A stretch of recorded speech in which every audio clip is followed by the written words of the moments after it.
All right, welcome everyone to today's episode of Is It Prophecy here on Israel National Radio, Root Sheva. And the show is syndicated as Messiah Hour on YouTube. Go to YouTube, type in Messiah Hour with Ari Lewis, and subscribe to the YouTube channel. It's free to do so.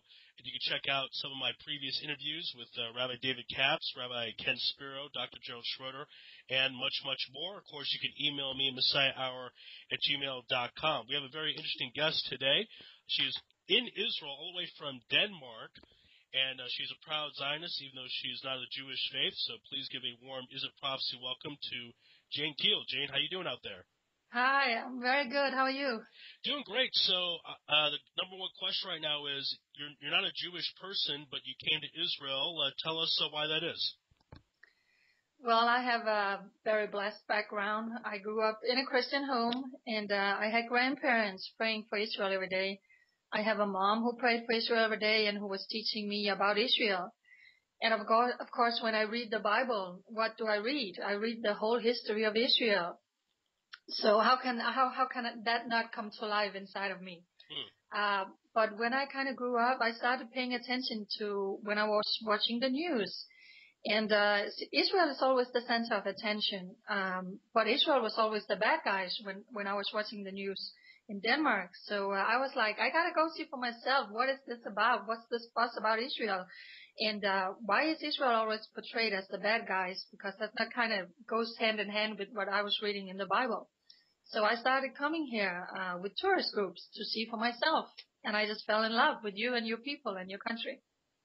Well, that's great to hear. And I'm curious why. Well, I guess not a lot of Christians come to Israel for that purpose. There are a lot of Christians that come. There's a lot of tourism. But there's a lot of religious Christians who don't come to Israel. I'll put it to you that way. Why do you think that is? Oh, God, I really wish I could answer that. To be honest with you, and this is actually heartbreaking, but we don't actually get that much teaching about Israel in churches in Europe today, which actually shocks me. It's kind of like, okay, you read in the Bible, but to really understand the issue of Israel and why we as Christians should come and stand with them, we don't hear it. And if you don't hear anything, how can you act on it? Right. I'm sorry to say. No, it's good. Yeah, go ahead. It's a great point. Yeah, elaborate on that. Is there not enough information being told to religious Christians? Well, of course, I can only speak from where I'm coming. I can't speak for everybody, but I just know that no, no, there is not. And it is kind of like, okay, let's have an Israel event, and okay, we have one meeting, and then we teach about Israel and the importance of that from someone who knows what they are talking about. And then you can go to church for numerous of times, and you don't really hear about Israel and why you need to stand for Israel. So that's why I'm saying, to Christians now, and why I'm so speaking up about that, you need to come here. You need to wake up. The church needs to wake up. I was actually in America this summer, and I got a chance to go on TV in America, and I said to them, wake up. If you read the Bible, the Jewish people, this nation is the root of all people. The God of Abraham, Isaac, and Jacob. It's our God too. So we are obligated to stand for Israel. And actually, God is commanding, comfort my people. Who is he commanding? The people who believe, So I'm like, wake up, for crying out loud. That's one of the things that I'm trying to do here, to tell the people, wake up. So. Now, you mentioned that you're on television in the United States, and I know you do a lot of media work, of course, including this show, but tell us about some of the other programs you've been on. Well, I think the whole reason for me getting out there is because I made a page on Facebook. Everything is on Facebook today. So in 2011, Mahmoud Abbas decided to go in front of the United Nations and say, we want Palestine recognized as a state. And I was like, you gotta be kidding me. How can you recognize something that doesn't exist?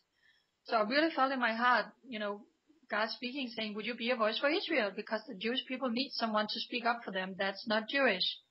So I made a page on Facebook called Israel One Nation. And it's just growing and growing and growing. And people started paying attention to that. So yeah, like I said, I was in America last year, and I got a chance to go on Christian TV. That was actually a it went out to the whole Middle East. They had 70 million people, where I was able to say, you need to wake up and stand for Israel. And then I was just on Voice of Israel, the radio program. I'm speaking to you now, and I have a major newspaper coming here. I can't say now who it is, but I got a major newspaper coming here tomorrow who wants to do an article about me, because I guess, I gave up everything in Denmark. It's just, I had to come here and, be boots on the ground and speak to the world from Israel. And your Facebook group is very popular. It's almost 10,000 likes. I mean, did you ever imagine that you would do that well on Facebook? That's pretty good. Well, I'm so grateful. I can't even begin to describe how grateful I am. No, I didn't imagine that. And, I'm not a big organization. It's not every time you see something being posted on Israel One Nation, it's me. I don't have 5 other people working for me. I'm very, very grateful. And the thing is, and let me just say, there is millions of good people around the world who loves Israel, who prays for you, who stand for you, and they find my page. So I have tremendous response from all of these people saying, you know what, Jane, you're boots on the ground. I wish I could be in Israel. I can't. So you are our eyes and you are our ears. So you would be amazed if I just make a small video for a minute or so. People are like, yay! I felt like I was in Israel today. So thank you for that. So I'm just doing my part. And I'm very grateful. Again, this is It Prophecy here on Israel National Radio, Ruth Sheva. The show is syndicated as Messiah Hour on YouTube. Go to YouTube, type in Messiah Hour with Ari Lewis, and you can subscribe to the YouTube channel. You can email me, messiahhour@gmail.com. Jane, you mentioned giving up everything in Denmark, coming to Israel. I guess, is the plan to be in Israel long term, or are you just going to come and just see what happens? Oh, no, this is home now. Oh, wow. This is home. I'm telling you, I just, on one of my first trips when I came here, I was with the tourist group, and we met the mother of a girl who was blown to pieces by a suicide bomber. Right. And she was standing there telling her story. She wasn't even crying. I mean, I was crying. Everybody was crying. And I went up to her after she was done speaking, and I took her hands, and I said, thank you for being so bold to share your story. And she said, you know what, you probably wonder why I'm not crying. And I said, yes. And she said, Jane, I'm all cried out. I don't have any more tears. And she looked at me and she said, why did my daughter have to die? What did she do to deserve to die like that? And how could I answer? There was no answer to that question. I stood with the parents of Gilad Shalit. Well, he was still captured by Hamas, holding the hands of his mom. And she looked so exhausted, she was ready to pass out. I mean, I met the relatives of all the victims who were killed by the terrorists who were released last year. And I'm like, I need to be here to experience all of these things. I need to share these things. I need to be here, because the media today is so biased against Israel. You need someone to be here, who lives here, who meets you, who are your voice. And I really, really try to go and be your voice. And I can only do that being here. And, this is a very tragic story, but we have to talk about it right before Shabbat. There was the terror situation in France, and I wanted to get your take on it partly because one of the terrorists apparently is female, which is odd. You don't usually see that. I want to know if people should be expecting more of this. You have the European influence. Growing up in Europe, you can explain European thought to our American audience and to the Israel audience. Are people in France not going to take terrorism seriously as they should? I can answer this. I know I'm not going to be popular in Europe for saying this, but seriously, in Europe, you have to be so. We had a lot of Muslims floating into Europe. And when people were trying to say this is going to end up bad, and I was speaking up for that, I was told I'm a racist. And I said, no, listen, I'm not a racist. I'm a realist. Because I have heard so many Muslim people say, spread out in the world, have a lot of babies, and when we are enough, we're going to take over. Because we don't believe in democracy. We're not going to live by the rules in these countries. And they are not. And that's what we see in Europe right now. If you see what's going on in Britain, in Sweden, in France, especially in France, I actually talked to someone yesterday saying, I think these countries are lost. Muslims are taking over. And I'm sorry to say, but I think it's time for the Jewish people, especially in Europe, to go home. I don't think they're going to be safe anymore. They can't even wear a kippah. If you walk in Sweden, if you walk in Denmark, even in Copenhagen, people are being beaten just for wearing a kippah, walking on the streets. So I have to say, no, they are not safe anymore. We are at a time now where, forgive me for saying this, but where extreme Muslims are just taking over. Yeah, I hope everyone, people that listen to this show in Europe as well, hope they get the message of the Jews in Europe and come to home to Israel. Now, you have a very interesting story about going up on the Temple Mount, and before I continue with the question, I saw Yehuda Glick's interview on BBC. Very interesting interview. People could check that out, where I think there's a lot of confusion of who's allowed on the Temple Mount to pray, who's not. You personally went up on the Temple Mount. Tell us a bit about your story. Yeah, well, I just went up there because I've never been there before, and I was like, I read the Bible. I see what God says. This was the holy mountain, my Moriah. We know what happened on the Temple Mount. So I wanted to go. Like again, I said, I'm a Christian. I believe in the Bible, so I wanted to go there. So I started to go there by myself, and just took out my camera. I started taking pictures and making my camera run like everybody else. I mean, there's nothing. I didn't do anything that nobody else did. But the thing is, I was wondering, why is all this yelling? Why are they screaming like that? The women are sitting for themselves, the men are sitting for themselves. And they were so, Allahu Akbar, Allahu Akbar. And I was like, what is this? So I started filming. And it just turns out Jewish people come up there. But when they come up there, they have to have guards to be protected when they walk up there. So it's pretty obvious when it's Jewish people. And whenever they come, they start screaming Allah Akbar to intimidate them. And I started filming that, and I started posting on my page saying, this is pure hate. This is evil coming from Muslims when Jewish people are sent on the Temple Mount. And one day I noticed that I was being watched, and I have all these guys looking at me. And all of a sudden this guy came up saying, what are you doing? And I said, I'm actually not doing anything, but why are they yelling? And he was like, oh, it's because Jewish people are coming.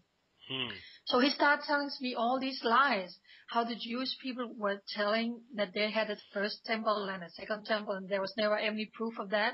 And all of this was Al-Aqsa, and it belongs to the Muslims. And I got all of this on tape, and I broadcasted it. I put it on my page. I had kids coming up to me saying, welcome to Jerusalem, welcome to all of Palestine. And Jewish people are coming up here to throw stones at the Muslims. All these lies that they're teaching their kids. I videotaped Muslim women on the Temple Mount, taking little kids, pushed them out to just scream Allah Akbar at the Jewish people. This is evil. So I went on my page and I broadcasted all of this. I shared it. And one day I received threats in my private Facebook and on Israel One Nation. And it turned out that the day before I had been followed, going down through Damascus Gate, walking in Muslim area, walking out on the Temple Mount and coming back. They have followed me for hours, taking my pictures. They are right behind me, not even a meter behind me. And then there was a text saying, Jane Keel, we know who you are, what you are doing, leave our Aqsa in peace. Wow. So they knew who you were, and did they want to keep you from going to the Temple Mount stand on the Temple Mount because you were filming? What do you think was their particular reason? Well, first of all, I'm showing what they're doing up there. I don't think they're interested in the world seeing how hateful they are. That's one thing. And then, of course, I was speaking out about it. I was saying this is evil. And I was speaking up saying, you know what, Arabs, this place is not yours. It never was yours. It will never be yours. This is what the scripture says, and this belongs to the Jewish people. And, of course, they don't want to hear that. And then I did something one day. I sang the Shema Israel. I sang that on the Temple Mount. I don't know, something just prompted inside of me, you know what, I'm just going to sing the blessing song over Israel. And that, of course, didn't help. I did that twice, actually, and I posted that too.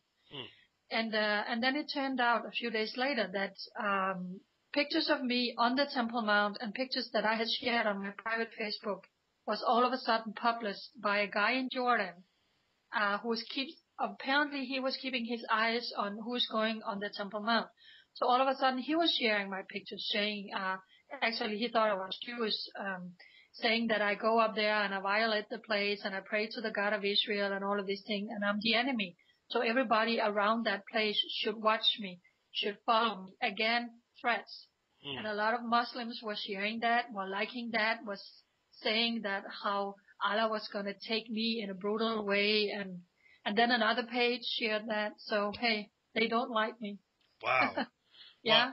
Well, does this intimidate you where you're going to stop doing your work? I mean, not everyone... Absolutely not. Oh, wow. Okay. So tell us about that, because a lot of people would be scared if they got a death threat or two, but it doesn't hurt you. Yeah. Of course, I went to the police. I had people, I have some good journalist friends down here, and they said immediately, go to the police. I talked to Yehuda Glick, go to the police. Mm-hmm. So I went to the police, but the fact is nobody really harmed me. And how can they find someone who just followed me around? So, but it's a police matter and they are looking into it. And, of course I'm not going to be stupid. I'm going to be careful.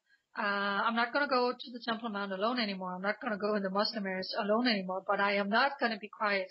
Like I told you, I sold everything to come here to be a voice for the Jewish people. And I'm not going to back down now. That's just going to make me a coward. And I'm just at a place now also with, what we just saw happen in France. They killed 12 people for making cartoons of Muhammad. We cannot let the Muslims rule this world with fear. If there's something they don't like, they just intimidate you, they threaten you, or they even kill you.